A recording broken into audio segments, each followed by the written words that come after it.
Now, with knowing what arrhythmias are and how they're mostly caused, we can start running through the different type of arrhythmias. Now, when it comes to arrhythmias, people get very intimidated and pretty much very intimidated because it's a lot of information thrown at you and a lot of different things to memorize. But really, if you break it down to the concepts, like what is causing these arrhythmias, what do they mean, when are situations that they're caused, because I'm sure some people in this class have had certain arrhythmias, definitely like bradycardia, tachycardia, everyone's had, but certain arrhythmias everyone can relate to and they make a lot of sense. And if you can identify them, pretty much makes you feel like a badass if you can identify anything on an EKG. So the first arrhythmias that we'll go over are called sinus origin arrhythmias, which means simply based what just the thing says, they're coming from the SA node. So they'll originate from the SA node. So pretty much the normal arrhythmias. They just come from the SA node, just like normal heart. Now, since I forgot to upload the picture on here, the two main sinus arrhythmias are tachycardia and bradycardia. Just fast heart rate and a slow heart rate. Speaking the language of medical nurses and physicians. So this is a heart rate above 100 beats per minute. This is a heart rate below 60 beats per minute. Because remember, a normal sinus rhythm is heartbeat of 60 to 100 beats per minute. So if it falls outside those ranges, it must not be normal. Now, both of these are, you can have a high heart rate, obviously, exercise, fear, excitement, caffeine, alcohol, cocaine, whatever. But yeah, you can have a slow heart rate. You can be sleeping. You can be, maybe you took some drugs to slow down your heart. I don't know. But they can be considered both benign and pathologic, which means they're caused by a disease. This, I'm not sure if you have to memorize what causes it, but heart failure can cause tachycardia. You can also have lung disease, can be a cause of it, and also increased metabolism. So those things can increase your heart rate also, but they're really not that, they're pathologic. And also, if you just had a heart attack before, so if you had a previous heart attack, you might have bradycardia or slow heart rate. But it's very hard to diagnose someone. Basically, the main thing that you have to understand is you can understand all these arrhythmias and whatnot, but never try to diagnose someone just by looking at their EKG. You just can't do it.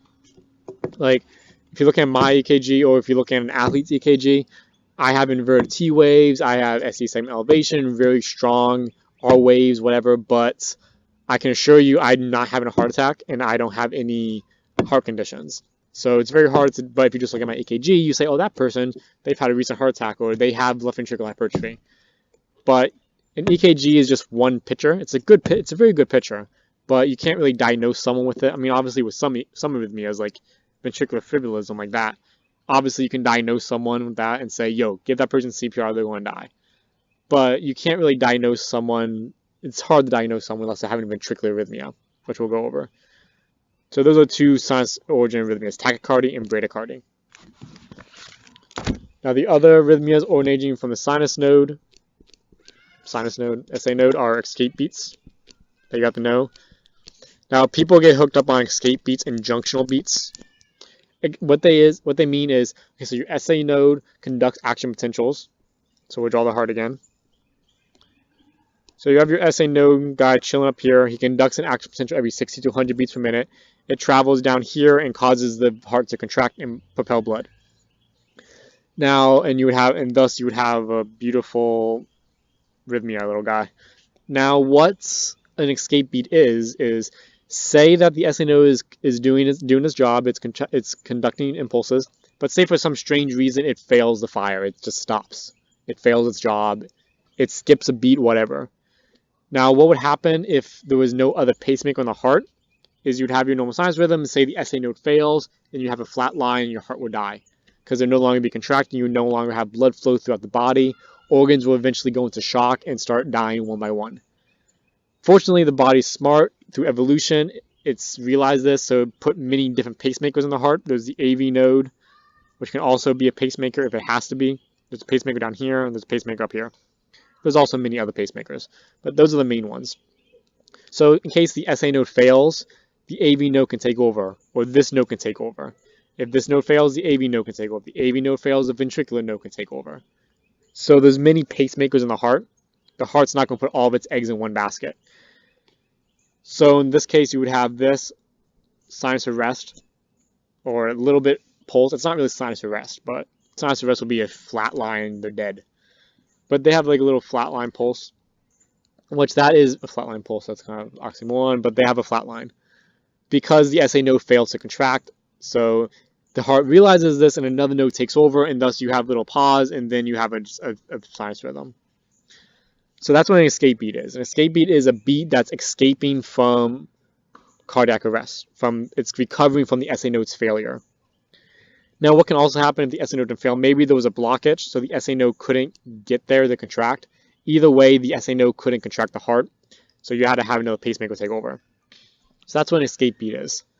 It's just a little beat taking over. No, it's mostly the atrial pacemaker. That's just for your information. I don't know if you'll get that specific, but that's mostly the atrial pacemaker up here taking over. SA node fails, the next strongest pacemaker takes over, which is over here. Now, if that node fails, another node will take over, or vice versa. Now, a junctional escape beat. Now, people get escape beats and junctional escape beats mixed up, which is it's really not a difficult concept. But a junctional escape beat is the same thing as an escape beat, but instead of the atrial node taking over and the P wave contracting like normal, junctional means below the atrium, so the AV node takes over. So where you would have this guy, P wave, QRS, and whatnot, and then you have an arrest because the SA node fails. Now say this node also fails, so the junctional AV node has to take over. So since the AV node is sending the impulse, the AV node is below the atrium, so the atrium wouldn't be contracting since it's below the AV node. The AV node just sending this signal. The AV node doesn't go like this and send the signal going up. So since the AV node is below the atrium does not contract. If the atrium does not contract, remember the atrium is really, the ventricles are the big guys who push the blood flow throughout the body and the lungs. The atrium really are just called the blood reservoirs. They hold blood. So they're not really too important to blood flow, but they're still important. But if the atrium doesn't contract, there's no P wave. So it'll look like this. QRS and whatnot. Oh, that's a beautiful one I drew. But you would have no P wave. So you can really tell if it's junctional if there's no P wave. If there's no P wave, it's a junctional beat. An escape beat will be blatantly obvious on the test. So there'll be a flat line that'll be blatantly obvious. So you know it's a junctional beat. Now there's also something called sinus arrest. Sinus arrest would be a situation where the SA node fails and an AV node doesn't take over, a ventricular node doesn't take over. Basically the heart, no node takes over. If no node takes over, you would have contraction, flat line. If there's a flat line, the heart's not beating, the patient eventually dies, and they enter something called asystole. Asystole means no impulse, a flat line. So you have escape beat, junctional escape beat, and sinus arrest. So now we'll just list them all really fast. Well, we'll go over the different nodes first. The main node of the heart is the SA node. Keep repeating over and over again, 60 to 100 beats per minute. And in the next heart, you have the AV node. The AV node beats between 40 to 60 beats per minute. And then you have a node in the ventricles, so a ventricular node. This node beats between 30 and 45 beats per minute. So each node beats slow and slower. Now the fastest node determines the speed of the heart. Just like the fastest person determines the speed of a race, well the fastest determines the speed of the heart, so the SA node. But if the SA node fails, the AV node would take over. If the AV node fails, the ventricular node would take over. There's also another node, the atrial pacemaker node. That's in the left atrium. This node beats around 60 to 75 beats per minute. I don't know if that was defined, but that's another node. So there's just different nodes, but the fastest node takes over. So the SA node runs the heart. So we'll very quickly list all the arrhythmias of the sinus origin. You have tachycardia, bradycardia. Now these can be benign or malignant.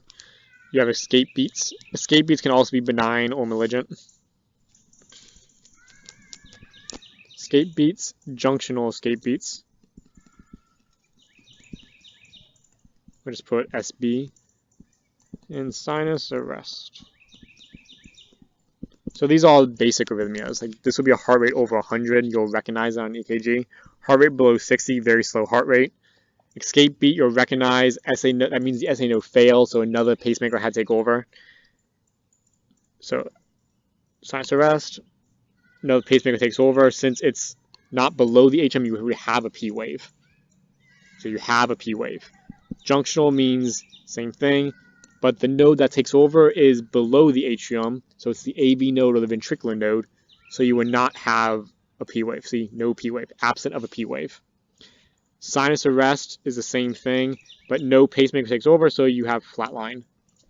So you're dead, sadly. Asystole is what you call sinus arrest. It's another name for it.